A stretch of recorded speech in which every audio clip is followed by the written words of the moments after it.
শিক্ষার্থীদের উপর পুলিশ ও আওয়ামী লীগ যৌথভাবে হামলা চালিয়ে দেশে ভয়াবহ অরাজকতা সৃষ্টি করেছে বলে অভিযোগ করেছেন বিএনপি মহাসচিব মির্জা ফখরুল ইসলাম আলমগীর। এক বিবৃতিতে বিএনপি মহাসচিব বললেন, কারফিউ দিয়ে সেনাবাহিনীকে জনগণের মুখোমুখি দাঁড় করিয়েছে সরকার। কাল্পনিক অভিযোগ তুলে বিএনপির বিরুদ্ধেও অপপ্রচার চালানো হচ্ছে। মির্জা ফখরুল বললেন, সংঘাত, নিপীড়ন, নির্যাতন করে সরকার টিকে থাকতে পারবে না। শিগগিরই জনগণের দাবি মেনে নেওয়ার আহ্বান জানান তিনি। দেশে ভীতিকর পরিস্থিতি বিরাজ করছে মন্তব্য করে বললেন, বাড়ি বাড়ি গিয়ে পুলিশ তল্লাশি চালাচ্ছে, বিনা অপরাধে নেতাকর্মীদের আটক করে অমানসিক নির্যাতন চালানো হচ্ছে। দ্রুত বিএনপি নেতাকর্মীদের মুক্তি দেওয়ার আহ্বান জানান মির্জা ফখরুল।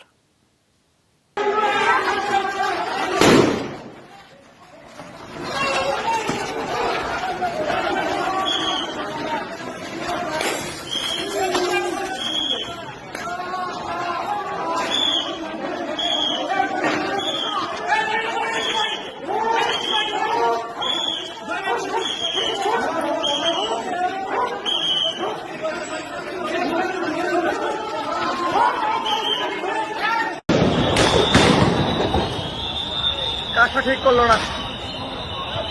পুলিশ এভাবে গুলি চালাতে পারে না মানুষের উপর, ছাত্রদের উপর গুলি চালানো।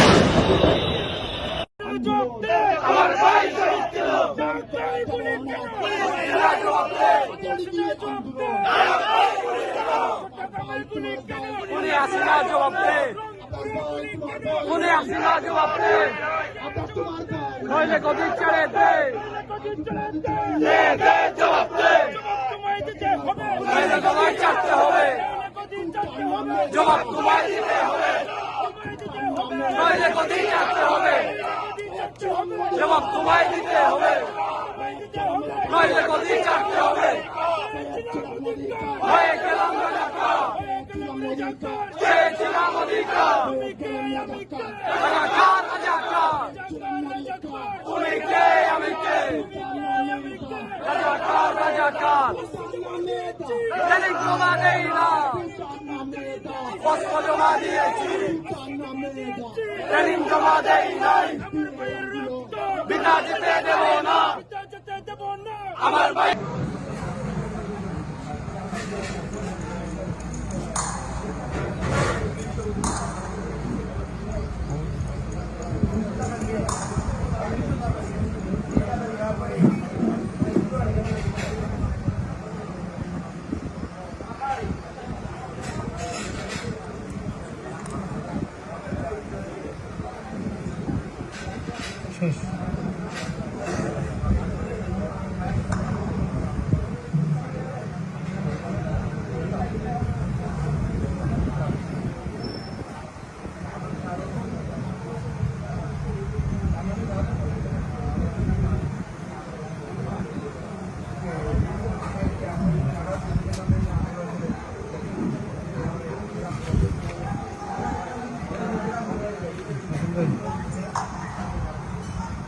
বাগান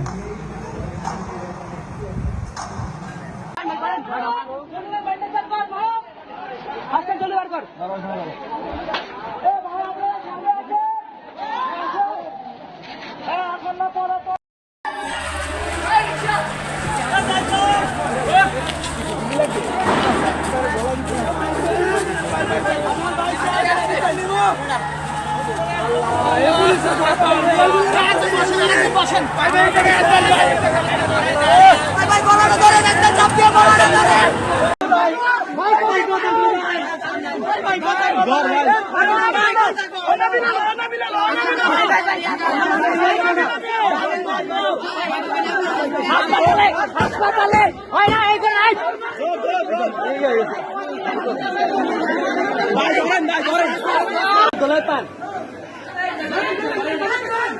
আস্তে আস্তে আস্তে মাথাটা দেখে লাগেনি আবার।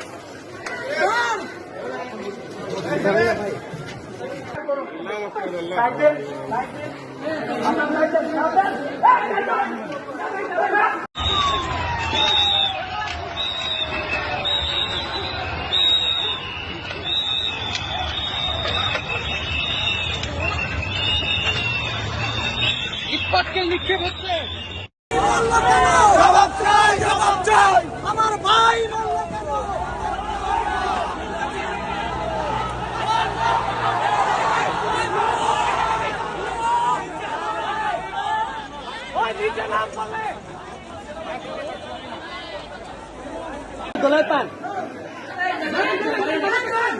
আস্তে আস্তে আস্তে মাথাটা দেখে লাগেনি আবার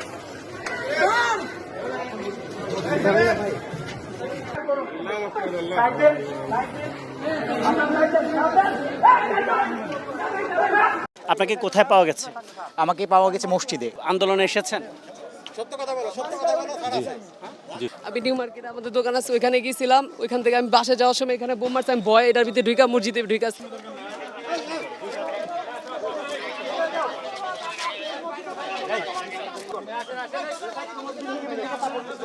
আপনাদের সন্তানদের আপনারা সবাই সেফ রাখেন।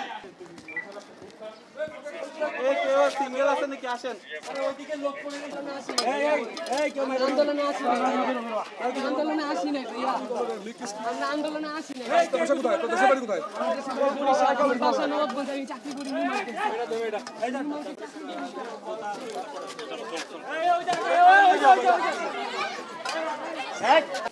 বিশ্বাস করেন আমাদের দোকান নিতে দেন। ভাইয়া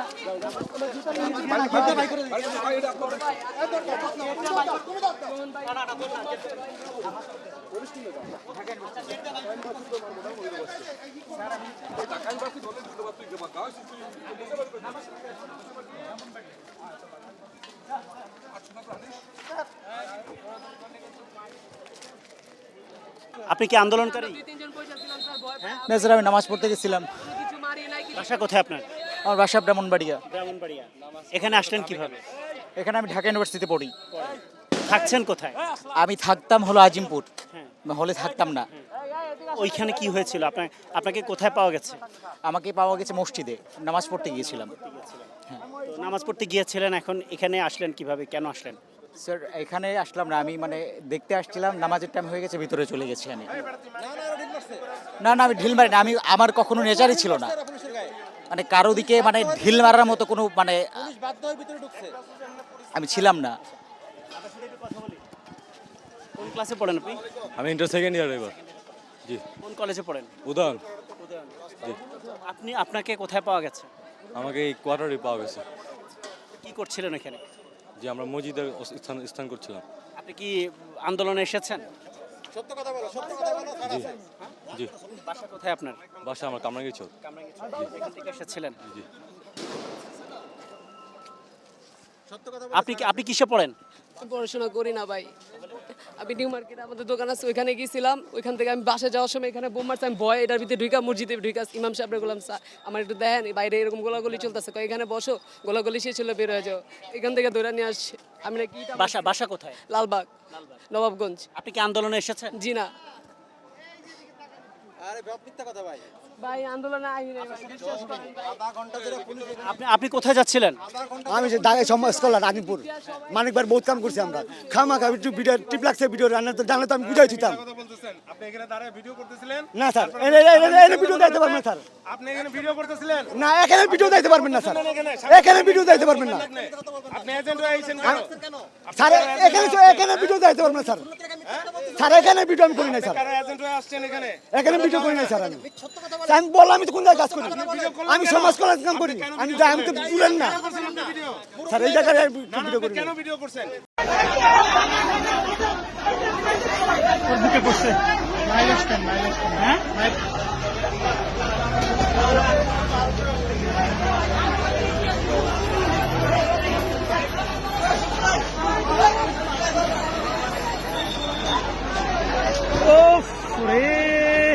ডিরেক্ট বুলেট, ডিরেক্ট বুলেট। ও এই সরো সরো সরো সরো সরো, এই জায়গা দাও।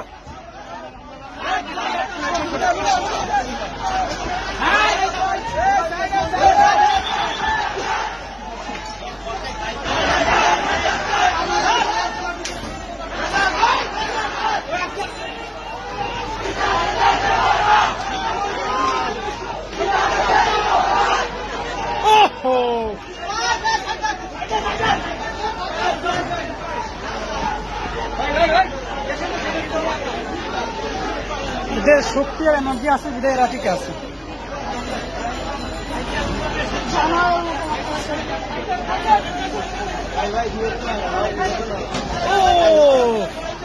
ও আরে এর তো বেশি ওরে ওরে ওরে ওরে ওরে এমেন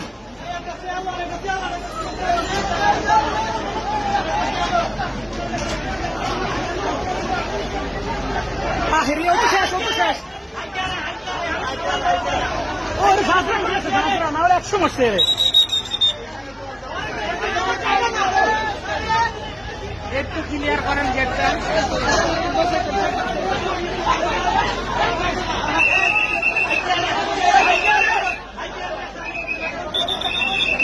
আরে এটা কি অবস্থা খারাপ এটা আরে ঢুকাই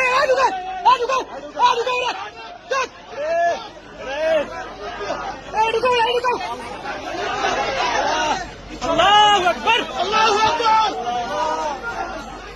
এটা না ইম্পর্টেন্ট এটা ঢুকাবে এখানে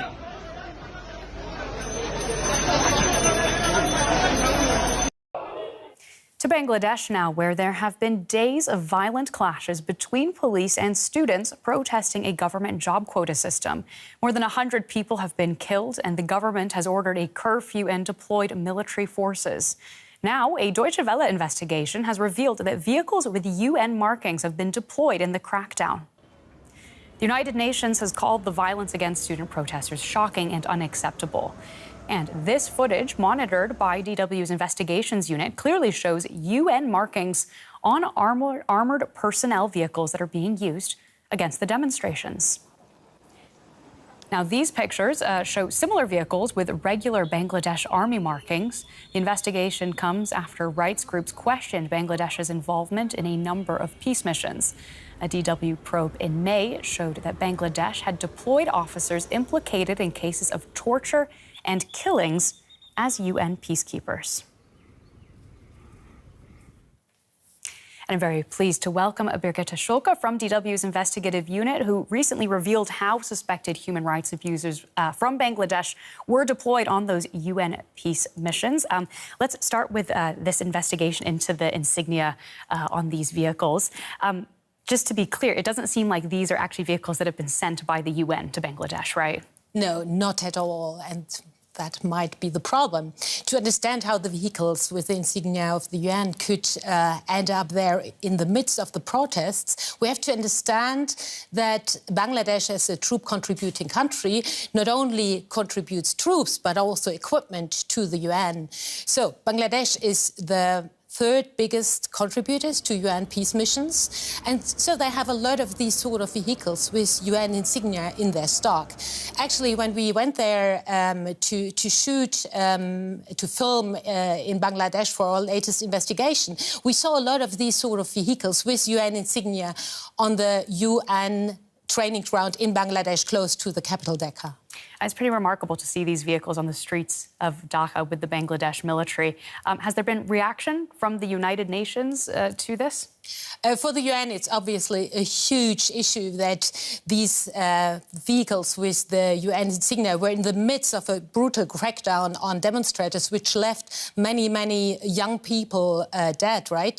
And in a briefing yesterday, the UN spokesperson made it very clear that the forces, the UN forces and the UN insignia can only be used in mandated UN peace missions. That's what he had to say. Our colleagues on the ground in Bangladesh have seen reports of disturbing reports of UN-marked vehicles that may have been used during the developments we've seen in Bangladesh over the last few days. It's important for us to stress that UN troop and police contributing countries are to use UN insignia and equipment marked with this insignia only when they are performing mandated tasks as part of a UN peacekeeping or UN political mission and within the context of the deployment of any UN mission.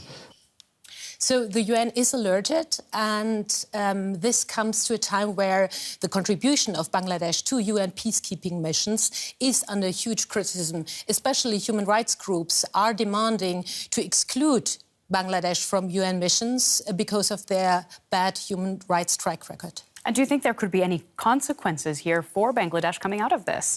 I mean, that's definitely something human rights groups would hope for, right?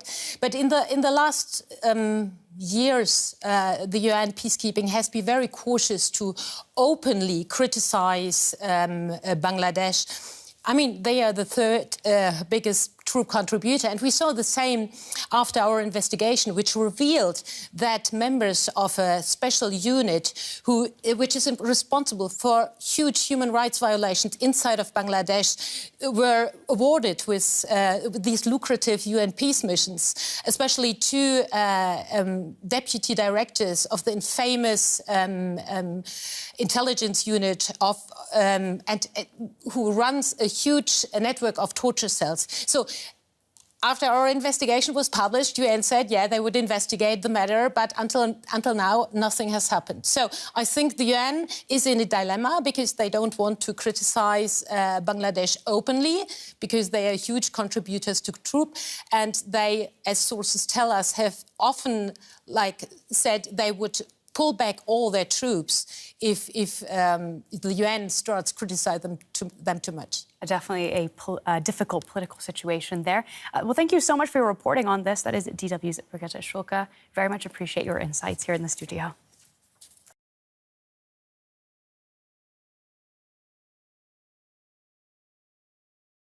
মহামান্য আদালত শিক্ষার্থীদের পক্ষে রায় দিয়েছে, সে অনুযায়ী সরকার প্রজ্ঞাপন দিয়েছে। কিন্তু সরকার এই প্রজ্ঞাপন দিতে যত রক্ত মারিয়েছে, যত লাশ পড়েছে, সেটা অনাকাঙ্ক্ষিত। এর জবাব আমরা চাচ্ছি। দ্বিতীয়ত, প্রজ্ঞাপনের আগে শিক্ষার্থী এবং অন্যান্য স্টেক হোল্ডারদের সাথে নীতি নির্ধারণী সংলাপ প্রয়োজন ছিল। এই ধরনের সংলাপ ছাড়া প্রজ্ঞাপনকে আমরা চূড়ান্ত সমাধান হিসেবে গ্রহণ করব না। তাই আমরা যথাযথ সংলাপের পরিবেশ তৈরি করে এবং সকল স্টেক হোল্ডারদের সমন্বয়ে আমরা একটি নীতি নির্ধারণী সংলাপ চাচ্ছি এবং আমরা কোটা নিয়ে যাতে ভবিষ্যতে কোনো ধরনের সমস্যা না হয় সেজন্য একটি স্বাধীন কমিশন গঠন করার আহ্বান জানাচ্ছি। এবং এই প্রজ্ঞাপনের সাথেই কিন্তু কেবল আমাদের আন্দোলনটি সম্পর্কিত নয়, আমরা কিন্তু আন্দোলন থেকে সরে আসছি না। যারা জনগণ আমাদের সাথে নেমেছে তাদের বক্তব্য, তাদের দাবি দেওয়া, তাদের যে হতাহত, তার সুস্পষ্ট সমাধান এবং বিচার না হওয়া পর্যন্ত আমাদের আন্দোলন কিন্তু অব্যাহত থাকবে।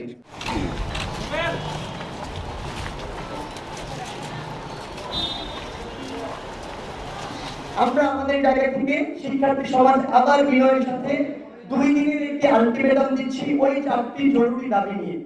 আমাদেরকে আজকে প্রেস ব্রিফিং মাননীয় আইনমন্ত্রী বলছেন ক্লাসে ফিরে যেতে। আপনি পুরো বিশ্ববিদ্যালয়ের মধ্যে আইন শৃঙ্খলা রক্ষাকারী বাহিনী দিয়ে ভরিয়ে রেখেছেন, আপনি হল বন্ধ করে রেখেছেন, আমরা কোথায় যাব? মানে আপনাদের কথা তো প্রাসঙ্গিকতা থাকতে হবে। সেই জায়গা থেকে আমাদের 4টি জরুরি দাবি আমরা জানিয়ে যাচ্ছি। আমরা 2 দিনের একটা আলটিমেটাম দিচ্ছি। আমরা চাই বৃহস্পতিবারের মধ্যে বিশ্ববিদ্যালয় প্রশাসনের সাথে সরকারের পক্ষ থেকে কথা বলে সেই পরিবেশটি তৈরি করা হোক এবং আমরা সকলেই যেন শুক্রবারে বাংলাদেশের সকল ক্যাম্পাসে শিক্ষার্থীরা ফিরে যেতে পারি। শিক্ষার্থীরা যদি ক্যাম্পাসে ফিরতে না পারি তাহলে ওই একাডেমিক পরিবেশ ফিরে আনার গল্প বলে এগুলো শুধু গাল গল্প হিসেবেই থেকে যাবে, কোনো লাভ নেই। সেই জায়গা থেকে আমাদের 4টি জরুরি দাবি আমরা আবার উল্লেখ করছি। 1, ইন্টারনেট সচল করতে হবে। 2, কারফিউ উইথড্র করতে হবে। 3, বিশ্ববিদ্যালয় বা শিক্ষা প্রতিষ্ঠানগুলো থেকে আইন শৃঙ্খলা বাহিনী সরিয়ে নিয়ে সরকার এবং প্রশাসনের সমন্বয়ে সুষ্ঠু পরিবেশ নিশ্চিত করে আবাসিক হল খুলে দিয়ে আমাদেরকে শিক্ষা প্রতিষ্ঠানে ফিরে যাওয়ার পরিবেশ তৈরি করে দিতে হবে। এবং 4, যেটা হচ্ছে যে আমাদের সমন্বয়ক হিসেবে শুধু এখানে নয়, সারা বাংলাদেশে যারা এই কোটার যুক্তি সংস্কারের যে আন্দোলন সেটিতে যারা সমন্বয় করেছেন তাদের নিরাপত্তা নিশ্চিত করতে হবে। আমি স্পষ্ট ভাষায় বলি, আমরা প্রতি মুহূর্তে ভয় থাকি যে কখন আমাদের গ্রেফতার করা হয়, কখন আমাদের তুলে নিয়ে যাওয়া হয়, কখন আমাদের উপরে নারীদের মতো শারীরিক বা মানসিকভাবে অত্যাচার করা হয়। সো এই 4টি জরুরি দাবি সরকার যদি বৃহস্পতিবারের মধ্যে বাস্তবায়ন করে শুক্রবারে আমাদের সেই পরিবেশটি তৈরি করে দেয় তাহলে বাকি যে আমাদের 8টি দাবি রয়েছে সার্বিক উদ্ভূত পরিস্থিতি নিয়ে, সেগুলো নিয়ে আমাদের যে কথা বলার স্কোপটি যেটি আমাদের আহ্বান করা হচ্ছে সেটি তৈরি হবে। এবং সবশেষে আপনাদের উদ্দেশ্যে একটি কথাই বলে দিতে চাই, বাংলাদেশের শিক্ষার পরিবেশ আবার সুন্দরভাবে ফিরে আসবে কিনা, আমরা ক্যাম্পাসে যাব কিনা, আমরা কবে আমাদের আন্দোলনের শেষ ঘোষণা করব, এটি পুরোপুরি নির্ভর করছে সরকার এই দাবিগুলো জরুরি ভিত্তিতে মেনে নিয়ে আমাদের জন্য পুরো বাংলাদেশে এই পরিবেশটি কতটুকু উপযোগী করে দিচ্ছে। সরকার যদি চায় এটি বৃহস্পতিবারে করতে পারে, সরকার যদি না চায় তাহলে অনেক কিছু সময় করতে পারে।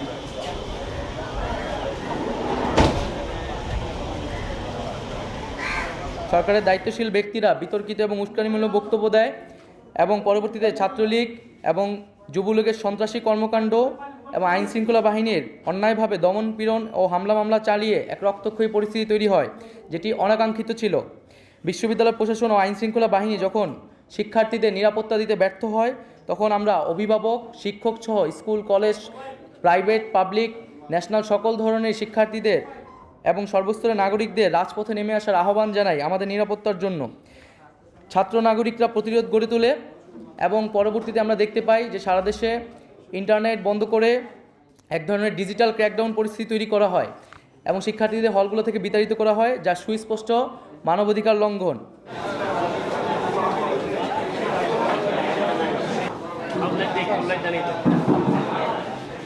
প্রতিবাদী ছাত্র নাগরিকের সাথে এই সকল সহিংস ঘটনার কোনো ধরনের সম্পর্ক নেই। এটা স্পষ্ট সরকারের দায়িত্বহীন আচরণ ও দমনপীড়ন নীতির জন্য এই অরাজক পরিস্থিতি তৈরি হয়েছে। এর দায় সম্পূর্ণ সরকারের। এখন সমগ্র পরিস্থিতির দায় শিক্ষার্থী ও বিভিন্ন রাজনৈতিক দলের উপর চাপিয়ে সরকার পুনরায় দায় এড়াচ্ছে। যখন আমরা শাহবাগে বারবার আহ্বান জানিয়েছি যে আপনারা আমাদেরকে এই আহ্বানটুকু করুন, বর্ষস্পন্দটুকু করে দিন, বিভিন্ন অংশীদারের সমন্বয়ে আলোচনা করে আমরা এই প্রকার একটি যৌক্তিক সংস্কার চাই, তখন আমাদের কথা শোনা হয়নি।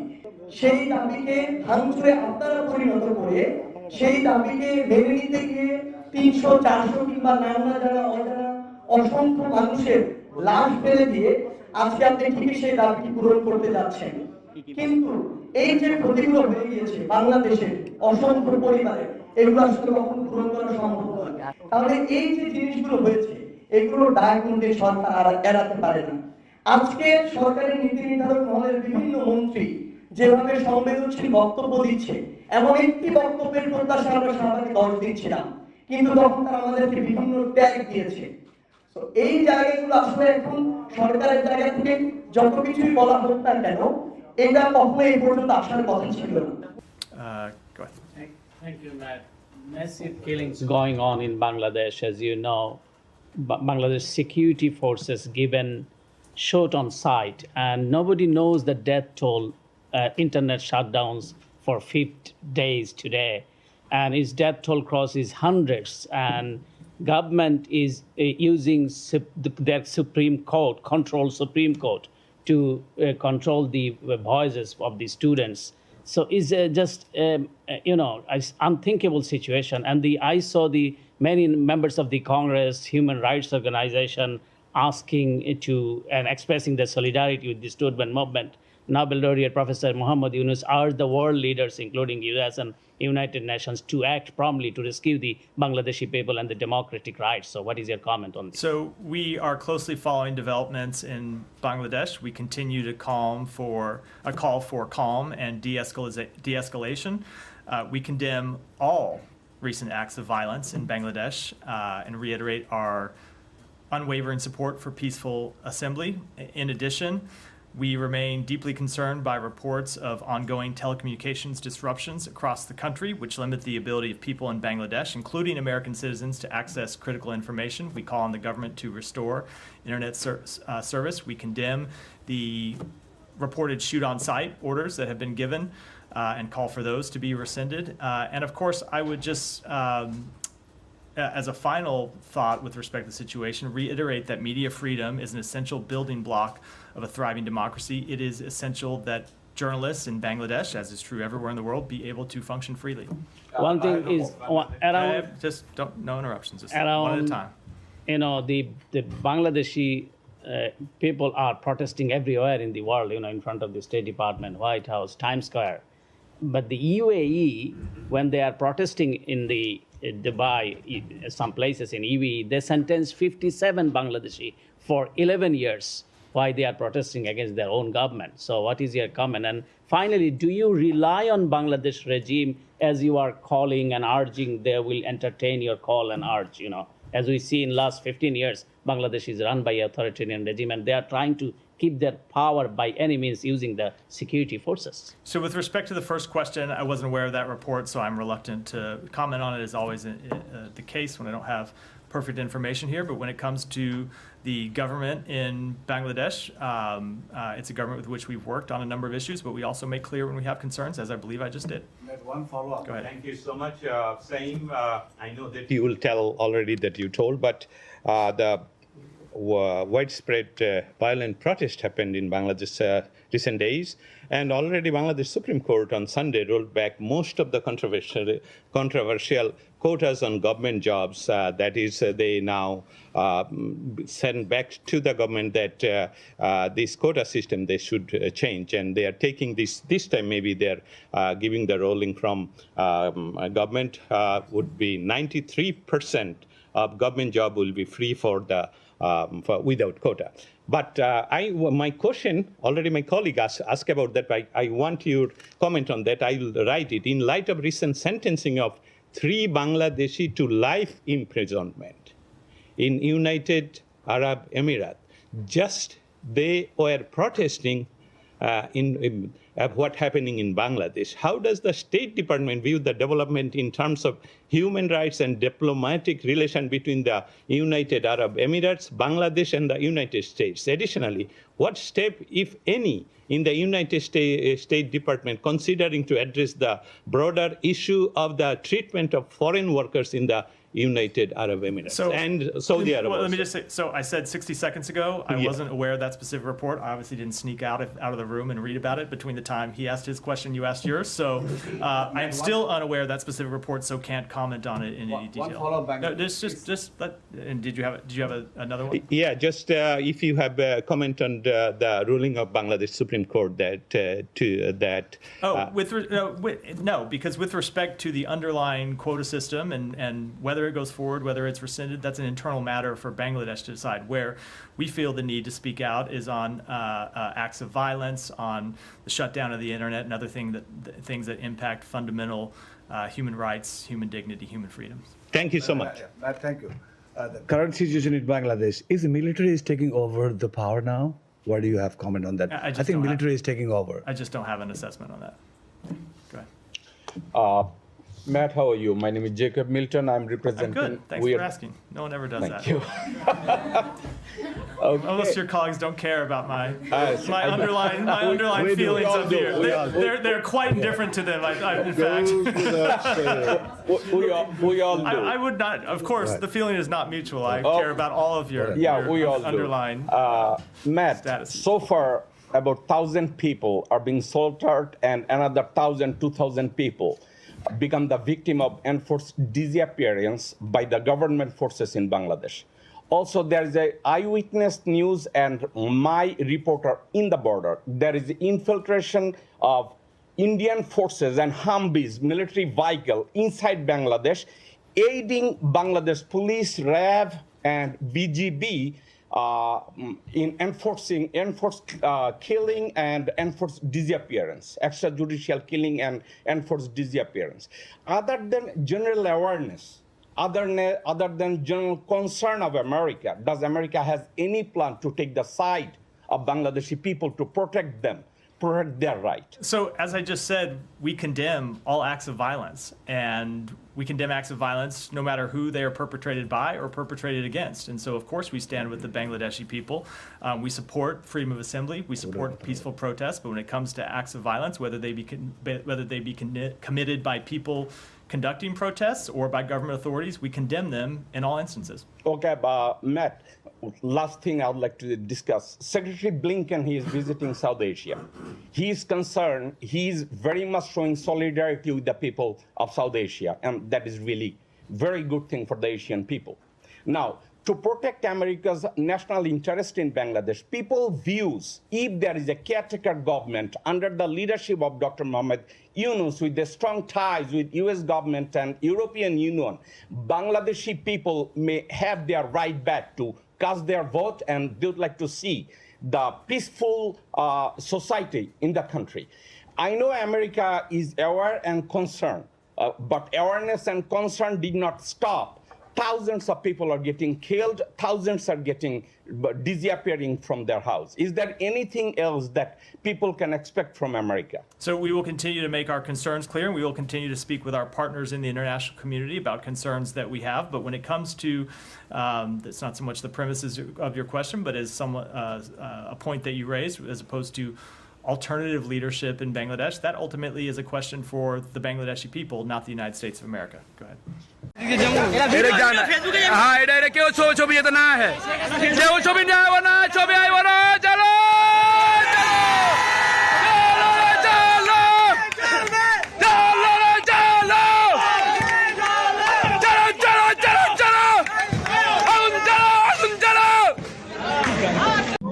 আজকে প্রবাসী বাংলাদেশিরা এখানে এসেছে।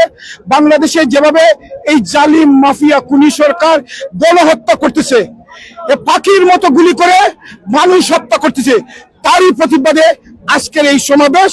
এই ঐতিহাসিক সমাবেশে প্রবাসী বাংলাদেশিরা শপথ নিয়েছে যতদিন না পর্যন্ত এই মাফিয়া খুনি জালিম শেখ হাসিনা পদত্যাগ না করবে ততদিন পর্যন্ত যুক্তরাজ্য প্রবাসী বাংলাদেশিরা আন্দোলন সংগ্রাম চালিয়ে গেছে এবং চালিয়ে যাবে। আজকে হাজার হাজার নেতাকর্মী যুক্তরাজ্যের বিভিন্ন শহর থেকে, একদম স্কটল্যান্ড থেকে কার্ডিফ পর্যন্ত, ম্যানচেস্টার থেকে বার্মিংহাম, স্কটল্যান্ড সব শহরের প্রবাসী বাংলাদেশিরা আজকে উপস্থিত হয়েছেন। যেভাবে মুক্তিযুদ্ধের সময় এই ট্রাভেলকা স্কয়ার থেকে যুদ্ধের জন্য, যুদ্ধের প্রস্তুতির জন্য যেভাবে বাংলাদেশের যুদ্ধে মুক্তিযুদ্ধের জন্য যে সাপোর্ট দিয়েছিলেন আমাদের অভিভাবকরা, আজকে একইভাবে তারা শপথ করেছেন এই মাফিয়া খুনি হাসিনার পতনের আগ পর্যন্ত এই প্রবাস থেকে আরেকটি যুদ্ধের শেষ পর্যন্ত সাপোর্ট দিয়ে যাবেন। এই দ্বিতীয় যুদ্ধের তারা যুদ্ধ প্রবাসী যুদ্ধ হতে চান। আমি অনুরোধ করব, আজকে বাংলাদেশের যেভাবে প্রবাসী বাংলাদেশিরা এখানে উপস্থিত হয়েছেন, এই ওয়েস্টমিনস্টারে মার্চ করে এখানে যেভাবে এসেছেন শেষ পর্যন্ত স্বতঃস্ফূর্তভাবে এসেছেন। আপনারা যে মিডিয়া সাপোর্ট করেছেন, সবার মুখে এক একটা বাংলাদেশ। তারা বলেছেন কোন দল নয়, আমরা এক একজন বাংলাদেশ। বাংলাদেশকে মুক্ত করার জন্য বাংলাদেশের 18 কোটি মানুষের পাশে সবসময় থাকবে এবং যারা শহীদ হয়েছে তাদের মাগফিরাত কামনা করি। আমরা আল্লাহ রাব্বুল আলামিনের কাছে তাদের জান্নাতুল ফেরদৌস দান করি। এই আন্দোলনে যারা আহত হসপিটালাইজ আছেন তাদেরকে তাড়াতাড়ি সুস্থ করে তুলবেন, আর যাদেরকে অ্যারেস্ট করা হয়েছে তাদেরকে মুক্তি দিতে হবে। আমরা বাংলাদেশের এই জালিম সরকারের পতনের আগ পর্যন্ত আমরা আন্দোলন সংগ্রাম চালিয়ে যাব। কোন ব্যানার, আমরা সবাই বাংলাদেশী হিসাবে আগামীকালকে যুব দলের ডেমনস্ট্রেশন আছে, সেখানে যেতে হবে, স্বেচ্ছাসেবকের ডেমনস্ট্রেশনে যেতে হবে। প্রবাসী বাংলাদেশিরা যে কোনো অর্গানাইজেশন যেখানে হবে সেখানেই আমরা যাব। আমরা সবাই বাংলাদেশি। এই মুহূর্তে বাংলাদেশের পাশে থাকা, বাংলাদেশের সাধারণ মানুষের পাশে থাকা, বাংলাদেশের 18 কোটি মানুষের পক্ষ থেকে আমরা প্রবাস থেকে এই আন্দোলন চালিয়ে যাব।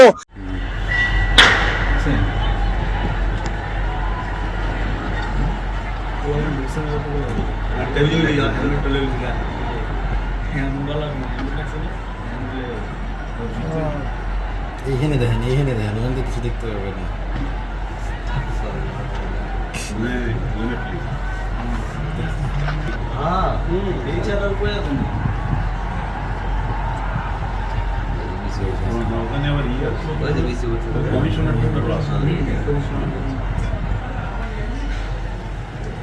রাস্তা ক্লিয়ার করতেছে।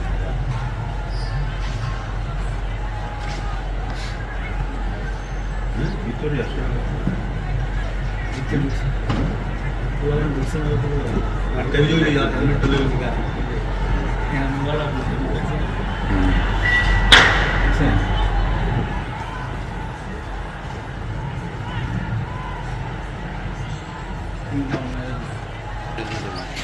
আর এই যে জোড়া গেঞ্জি ওই যে গুলি করতে